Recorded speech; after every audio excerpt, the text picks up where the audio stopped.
Basta pumasok ka sa simbahan, okay na yun. Hindi na kailangan yung mga ganyang pag-aaral. Basta humingi kang tawad sa Diyos, okay na yun. Ganun ba yun? Ano po? Napakarami ang maihahalimbawa natin tungkol dito sa ginagawa ng lahat ng mga tao. Ang layunin ng asin ay alisin ang kabulukan. Sinabi ni Jesus, tayo ang asin ng sanlibutan. Kailangan natin alisin ang bulok na kalagayan ng mundong ito. Paano yun? Sa pangangaral ng Ebanghelyo. Gaya ng asin, tayo ay tagapagpanatili ng kasariwaan. Gaya ng asin sa isang pagkain mula sa pagkasira nito. Tayo yun. Kaya, you are the salt of the earth.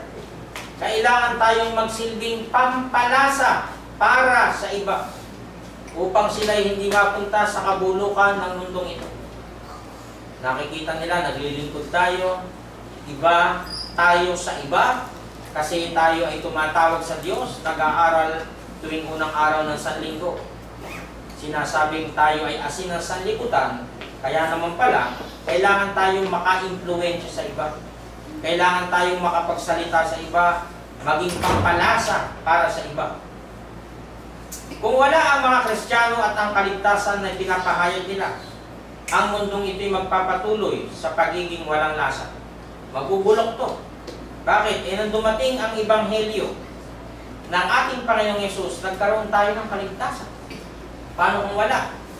Mauuwi tayo sa pagiging bulok.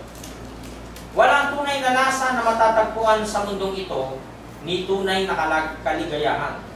Tanging sa mga Kristiyano na may tunay na alat, yan, asin, matatagpuan ang saya at kaligayahan sa pamamagitan ni Kristo.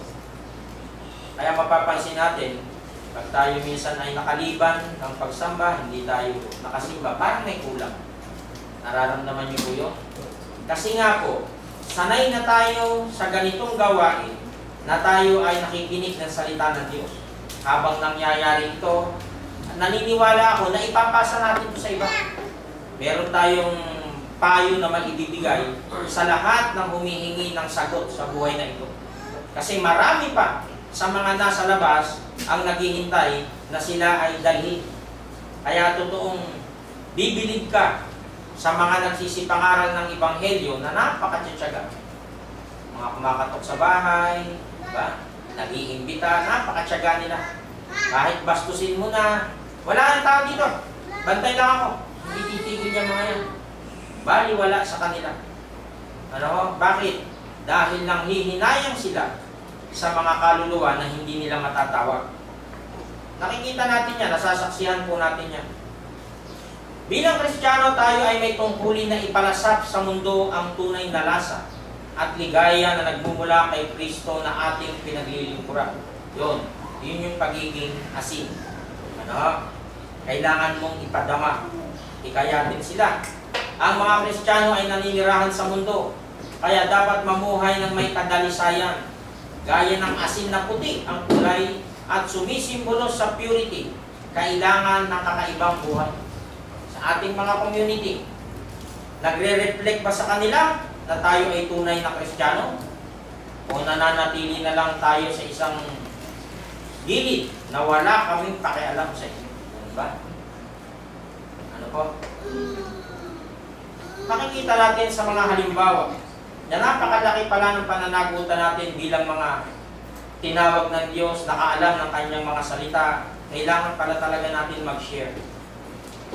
Tayo ay mga mamamayan ng kalangitan, ngunit namubuhay dito sa nabubulok na mundo upang magkaroon ng benepisyo ang mundo sa atin.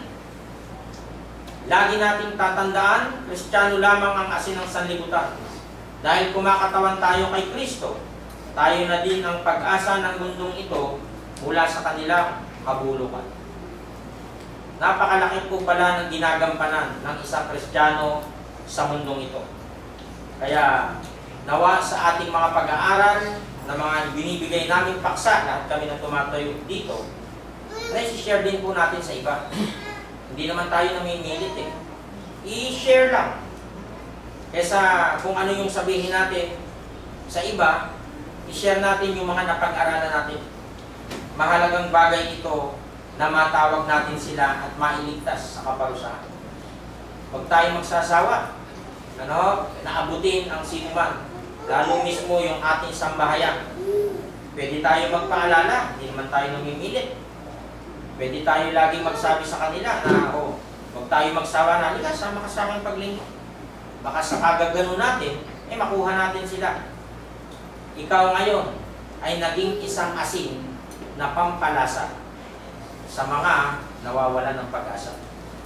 Napakahalaga po na makilala natin ang ating Panginoong Hesus at sa mga pag-aaral na aming ibinibigay, meron na tayong mga idea kung paano natin ito gagawin.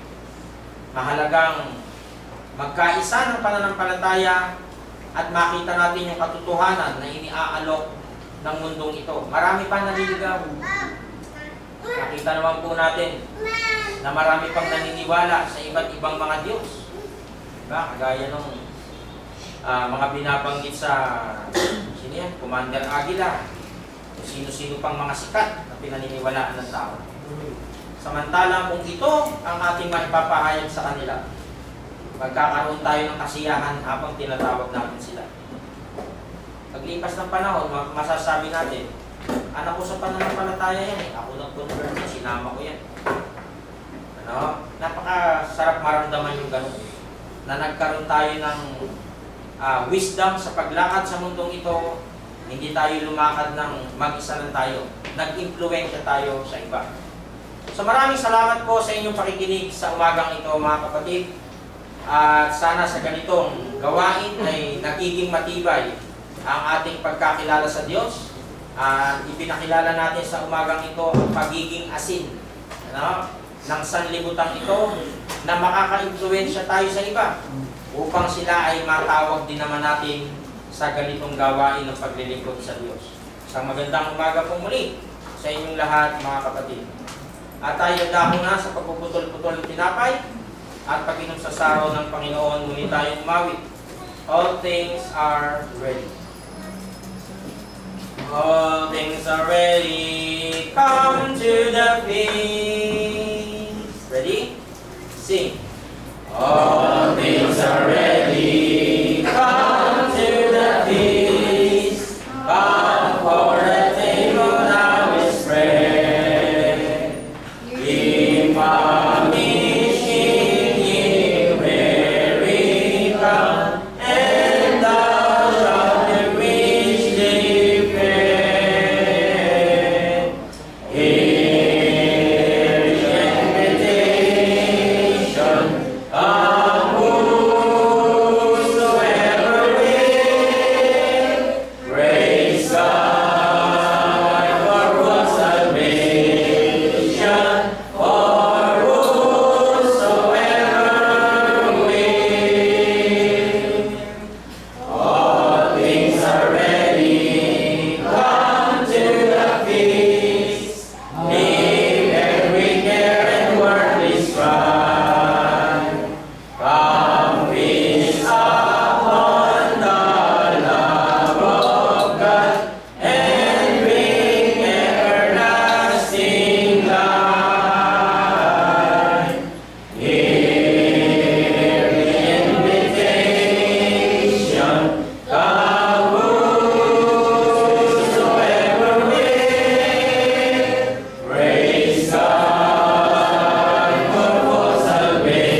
Brother Nico.